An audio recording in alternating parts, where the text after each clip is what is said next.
Hurricane Isabel. It was the costliest hurricane in Virginia history, with just under $2 billion in damage across the Commonwealth. And as bad as it was, with all that widespread damage, power outages, flooding, we really didn't see the worst case scenario.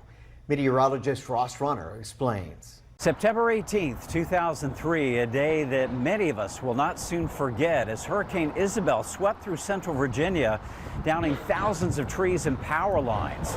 1.8 million people without power, and in some cases for weeks. Heavy rain produced flash flooding, and a storm surge of up to 9 feet produced river flooding along the James, all the way to Richmond. What is the worst case? A hurricane that takes the track Isabel took but comes ashore stronger. Isabel developed on September the 6th and intensified rapidly, becoming a monster Category 5 with peak winds of 165 miles per hour on September 11th. It was a Cat 5 storm for a total of 5 days. Thankfully, it weakened to a Category 2 storm by the time it made landfall on Ocracoke Inlet in North Carolina on September 18th. A tropical system's biggest impacts come in the storm's right front quadrant, or east of the path of the eye of the storm.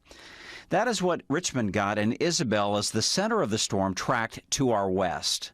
We were extremely fortunate that our peak wind gust was 73 miles per hour. That's less than hurricane strength, yet almost everyone lost power and tree damage was catastrophic. Now imagine if Isabel came ashore much stronger, reaching its peak intensity as it approached the North Carolina coast. First, the flooding.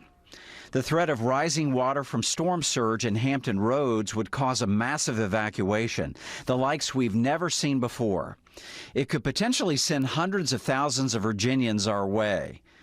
The Richmond metro area would have to feed and shelter many of these evacuees. Coastal flooding would be even more intense. Many riverfront homes would be flooded or destroyed. Plus, the rain total in Richmond could end up much higher. The flooding would be much worse. If for any reason the storm slowed down considerably or stalled, the flooding would be historic and unprecedented. Damage from wind with a stronger storm would be exponentially greater. If a Category 5 were to make landfall in North Carolina, it could still be a Category 2 or 3 when it arrives here. That means winds could reach speeds of 90 to 130 miles per hour across central Virginia. It's hard to even wrap your head around how many trees would come down on houses, roads, and power lines. It would be complete and utter devastation. The Isabel track, but stronger, is what keeps us up at night, and it drives home the point that you must have a plan. And now is the time to prepare, just in case. For 12 on your side, I'm meteorologist Ross Runner.